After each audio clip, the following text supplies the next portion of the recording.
तो चलिए फिर शुरू करते हैं तुम्हारी मेरी बातें। आप सुन रहे हैं तुम्हारी मेरी बातें विद पंकज जीना। तुम्हारी मेरी बातें। हेलो हाय, मेरा नाम पंकज जीना है और तुम्हारी मेरी बातें शुरू हो गई है। आज हमने कहा थोड़ा सा बदलाव करते हैं तुम्हारी मेरी बातों में और इसे वीडियो के तरीके से आपके सामने लेकर के आते हैं। तो इसीलिए तुम्हारी मेरी बातों को और ख़ास बनाने के लिए आज हमने सोचा कुछ ऐसा कदम उठाते हैं। तो तुम्हारी मेरी बातों में कुछ बदलाव हुए हैं।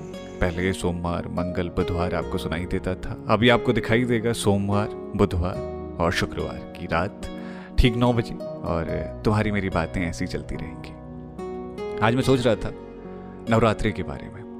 मतलब नवरात्रि का त्यौहार चल रहा है, हो सकता है आपके व्रत हो सकता है ना हो। हमारी तो इस बार नवरात्रि नहीं है, क्योंकि आप जानते हैं वजह क्या है कि एक दुख भरी घटना हमारे घर में हो, जिस वजह से हम इस त्यौहार से दूर हैं और आने वाले कई त्यौहार शायद हम नहीं मनाएंगे। लेकिन आपके साथ इन त्योहारों में हम शामिल हैं और ऐसा लग रहा है कि जैसे ये आपका त्यौहार जो है वो हमारे साथ शामिल होकर के इसको और खुशनुमा बना रहा है। आज मुझे याद आ रहा था कि नवरात्रि के त्यौहार में हम कितनी खुशियाँ मनाते थे। मतलब अब हमको तो पैसे मिलते नहीं थे नवरात्रि के त्यौहार में, तो हम बनते थे भैरव बाबा।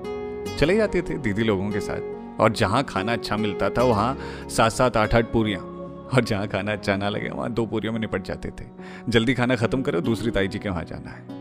अच्छा, नवरात्रि में मिलने वाले गिफ्ट भी थोड़ा सा अलग हुआ करते थे। जैसे किसी को वहाँ रुमाल मिलता था सिर्फ, उस वक्त पे वो भी बड़ा अच्छा लगता था।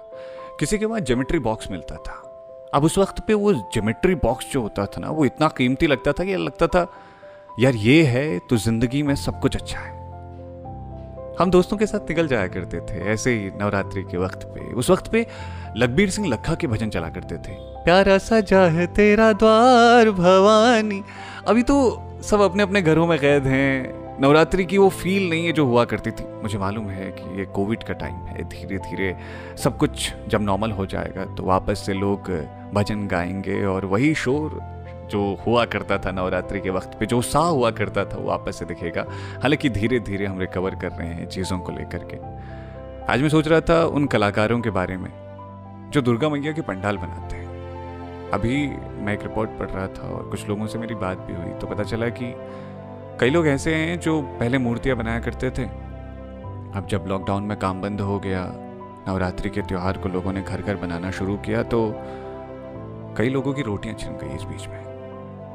अब वो लोग मजबूर हैं दूसरे कामों को करने के लिए। तो ऐसे में बनारस में भी खुद कई जो पंडाल लगा करते थे बहुत भव्य स्तर पर, इस बार वो बहुत बड़े भव्य स्तर पर नहीं बनेंगे, ऐसा सुनने में आया है। उम्मीद है कि धीरे धीरे रिकवर हों। और ये जो काम होते हैं ना कलाकारी वाले, इसमें क्या होता है ना, जब तक आपका सिक्का चल रहा होता है, जब तक आपकी रोटी चल रही होती है, तब तक सब कुछ ठीक ठाक होता है। लेकिन जहाँ पर आपकी रोटी चलना बंद होती है ना, तो वो कलाकारी वाला काम थोड़ा थोड़ा पीछे जाने लगता है। मान लीजिए कि आप एक सिंगर हैं, जब तक आपको गायकी मिल रही है, कहीं कुछ काम मिल रहा है, तब तक वो काम बहुत अच्छा लगता है। फिर अचानक ऐसा कुछ होता है कि आपकी सिंगिंग पसंद नहीं आती लोगों को, तो आपका काम बंद हो जाता है, फिर आप कोई दूसरा काम करने लगते हैं।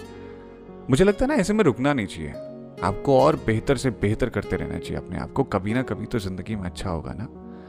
मान लीजिए एक रेडियो जॉकी है, वो अपना काम कर रहा है, हो सकता है एक वक्त के बाद उसका काम ना चले, तो वो अपने आप को तराशे, वो खुद में और बेहतर करे, बजाय इसकी कि वो दूसरे काम को चुन ले। कल एक दोस्त है मेरा, मुझसे बात हो रही थी, तो उसने नया नया बिजनेस शुरू किया है। तो कहता है समझ नहीं आ रहा है यार, 1 महीना हो गया बिजनेस शुरू किए हुए, मुझे लग रहा है कि 1 साल तक चलता है, ठीक है, नहीं तो बंद कर देंगे।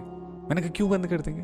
कहता है यार सक्सेस नहीं हो पाऊंगा ना, क्योंकि पैसे ही नहीं है और हम लोग बहुत गरीब घर से हैं, और जब तक हमारे पास पैसे नहीं होंगे तब तक हम कैसे सोच सकते हैं। अब ये बात सोचो कि यार जो सबसे बड़ा बिजनेसमैन बना होगा, अंबानी जी को ही देख लें, अगर उन्होंने सोचा होता है अरे यार हम तो गरीब हैं भैया, तो क्या कभी धीरू भाई अंबानी उतने बड़े आदमी बन पाते? आज के जो इंटरनेट के जरिए से आप में एक दूसरे से बातें कर पा रहे हैं, तुम्हारी मेरी बातें, क्या ये इतना आसान हो पाता? शायद नहीं हो पाता।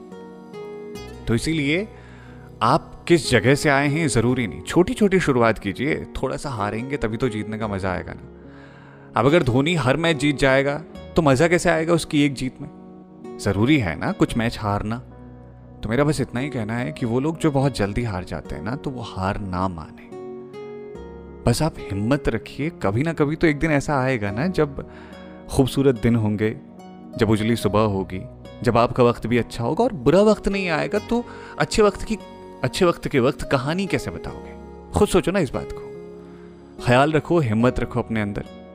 तो अब मिलेंगे हम बुधवार की रात को तुम्हारी मेरी बातों के साथ। अपना ख्याल रखिएगा। कोई बात, कोई ख्याल, कोई शिकायत, सुझाव अगर भेजना चाहते हैं या लिखना चाहते हैं तो कमेंट में लिखिए, नहीं तो फेसबुक इंस्टाग्राम पे तो पता आपको मालूम ही है कि पंकज जीना के नाम से मैं आपको मिल जाऊंगा। सुनते रहिए तुम्हारी मेरी बातें। मेरा नाम है पंकज जीना।